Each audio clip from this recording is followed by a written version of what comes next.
We spend a lot of time thinking about atoms as looking like this. There's a ball, and there's a stick, and there's another ball, and another stick. It's just a bunch of balls stuck together by these little wooden bonds. Simple, pretty easy to understand, and thus, as you have probably come to expect, it is entirely incorrect. Nuclei really can be understood as little balls, and that's more or less correct. Though when you get to some of the bigger, less stable ones, they start looking more oblong and weird, like a rugby ball. Atoms are basically ball-like as well, with electrons in a spherical cloud around the nucleus. But molecules, as we discussed last time, do not look like balls on sticks. Bonds don't form into neat little lines. They form from overlapping electron clouds, or shells, flowing around the nuclei of bonded atoms. If you really get down there and understand what they look like, they're like lumpy, clumpy globs of probable electron locations. And these lumpy clumps of probable electron locations do not behave the way you might initially expect them to behave. Oh no, that would be far too simple. They behave based on quantum mechanical, three-dimensional wave functions, probabilistic distributions of electrons in space. And yeah, by the end of this episode, you're gonna understand what I just said, and it's gonna be awesome.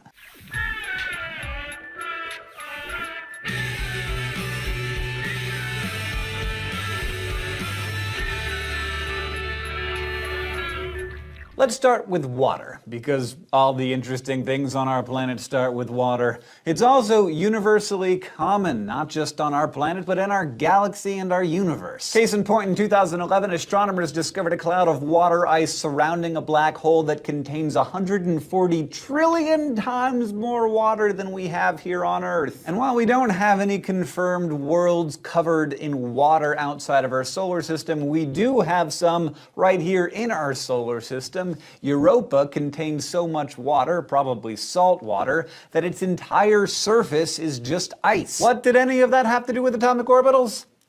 Nothing. I just felt like maybe I scared you with all that quantum mechanics talk before the intro, and I wanted to chill you out for a second. Okay. So water. We did its Lewis structure last week, remember? Each hydrogen bonding to the oxygen atom and voila. But that drawing is linear, just a straight line through all the nuclei. And we know, just instinctually at this point, that water is a bent molecule. But why? Why is water crooked? Unbonded atoms within a molecule generally like to be as far away from each other as possible, especially if they have the same partial charge as the two hydrogens do with their partial positives.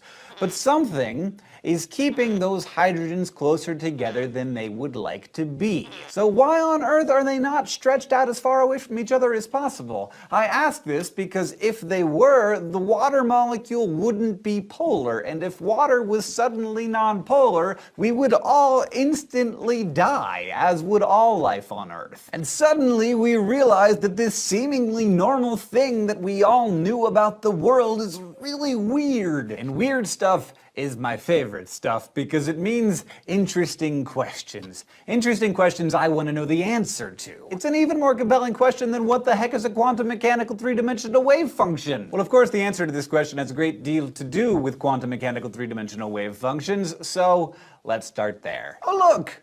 I've got a telephone cord. This is what old people used to use to get their voices into wires so they could be transmitted across the world before cell phones. But today, it's pretty much only useful for demonstrating electron fields. Electrons are both particles and waves, which is not an easy thing to imagine.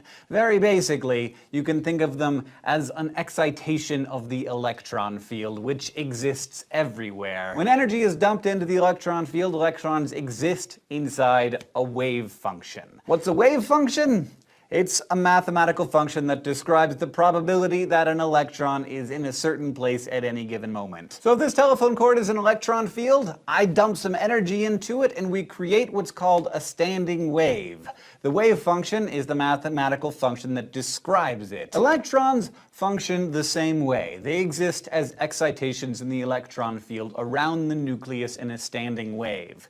The simplest of these wave functions is the s orbital, which can contain contain 2 electrons and is a spherical pattern of standing waves around the nucleus. This standing wave can have different numbers of nodes, allowing patterns to repeat themselves when there are more electrons around the nucleus. Every orbital can contain, and indeed is at its lowest energy when it contains 2 electrons. Hydrogen has 1 electron in its s orbital. Helium, an ultra-stable, very low-energy noble gas, has 2. It's happy because it has its shell filled. But of course there are other sorts of orbitals as well. After we fill the first and second s orbitals, we move on to filling the p orbital. Or rather, I should say p orbitals, because we're talking about 3-dimensional space here. So there can be one on the x-axis and one on the y-axis and one on the z-axis. Each of those can contain 2 electrons for a total of 8, with 2 in the s orbital and 6 in the 3p orbitals. And yes, those 8 electrons are the reason for the whole octet rule thing. Remember now, the periodic table is a map of the orbitals as they fill. Elements in the s block are filling their s orbitals, elements in the p block are filling their p's,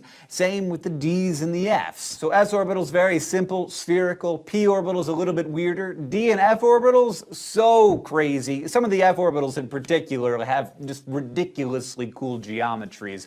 Lots of fancy math is involved in writing out these wave functions and understanding them. So with hydrogen, we've just got the 1 s orbital. It's a sphere, marvelously uncomplicated. But in the second shell, we have an s orbital and 3 p orbitals. The p orbitals, if they were all by themselves, look like this. But when you actually stick them around an atom, the s and p orbitals start to interact with each other, doing their best not to overlap and changing each other. The s and the p orbitals can merge into hybrid sp orbitals. Instead of being 2 different kinds of orbitals, they become 4 identical orbitals trying their best not to overlap.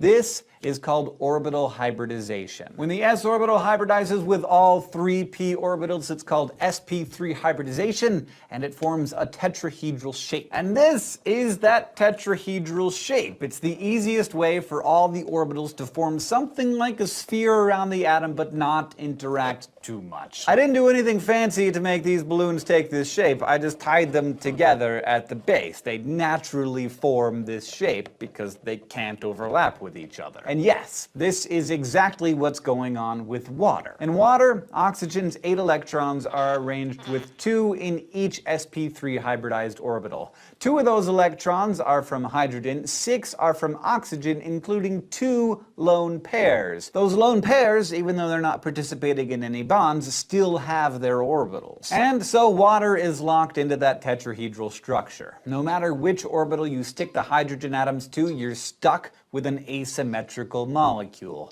That, along with the difference in electronegativities of oxygen and hydrogen, leads to the polarity of water and the existence of life. But s and p orbitals can hybridize in other ways as well. How, for example, could you imagine sp3 orbitals forming a double bond? You can't have 2 orbitals mashing together in the same space, and sp3 orbitals are pretty much stuck in their tetrahedral structure. Well, if a molecule is going to be at its lowest energy state by forming a double bond, it has a nice simple solution. It only hybridizes 2 p orbitals with the s orbital, forming 3 sp2 hybridized orbitals with an unhybridized p orbital sticking up from the center. Tie balloons together like that and you get what we call a trigonal plane. Each sp2 orbital is 120 degrees away from the other, drawing a line straight through their centers, and you get an equilateral triangle. One of the 2 bonds in the double bond has sp2 orbitals merging together nicely in line with the nuclei.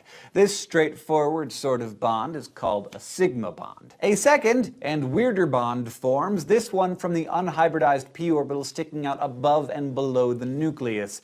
These atoms merge to form a pi bond. That's your nice symmetrical double bond that you see in molecules like ethylene. And yes, sp orbitals, where the s only hybridizes with 1 p orbital, are also all over the place. These occur when an atom is either triple bonded to another atom or is double bonded to 2 atoms. The sp orbital, the one that forms the sigma bonds here, is linear. There are just 2 of them, balloons, Easy, see, straight line. The trick is to have those two unhybridized p orbitals that can engage in two pi bonds, either to form a single triple bond or to form two double bonds, like in carbon dioxide. Carbon dioxide's orbital structure is actually really cool, so let's take a look at it as an example. The carbon is going to have two double bonds, so it has to have two unhybridized p orbitals and one sp hybridized orbital. The oxygens are going to have one double bond, so they need to set up as sp2 hybridized with one unhybridized p orbital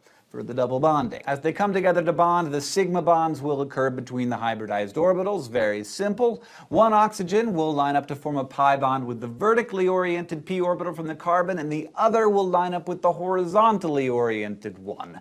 There you have it. Bond, bond, bond, bond. But, of course, as will always be the case in your unrelenting search for more knowledge, there is yet more to learn. D and F orbitals can hybridize with sp hybridized orbitals and with each other, forming some gorgeously peculiar geometries. And when two d orbitals hybridize with sp3 orbitals, you get d2sp3, an octahedral structure, which those of you who play role-playing games will recognize as an 8-sided die. These orbital configurations determine the shape of molecules, and the shape of molecules determines how they behave, what forms they take, what properties they have.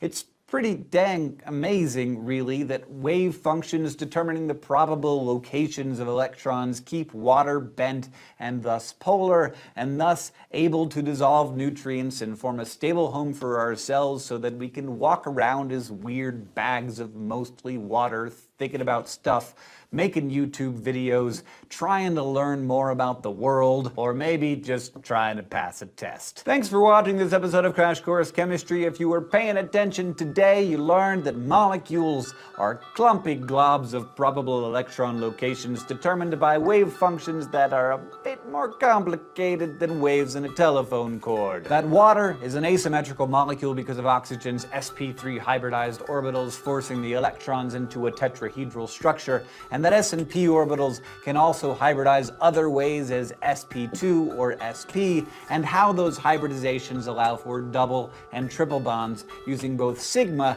and pi bond types. Finally, you learned that d orbitals can get involved too, allowing for hybridizations that form even cooler three-dimensional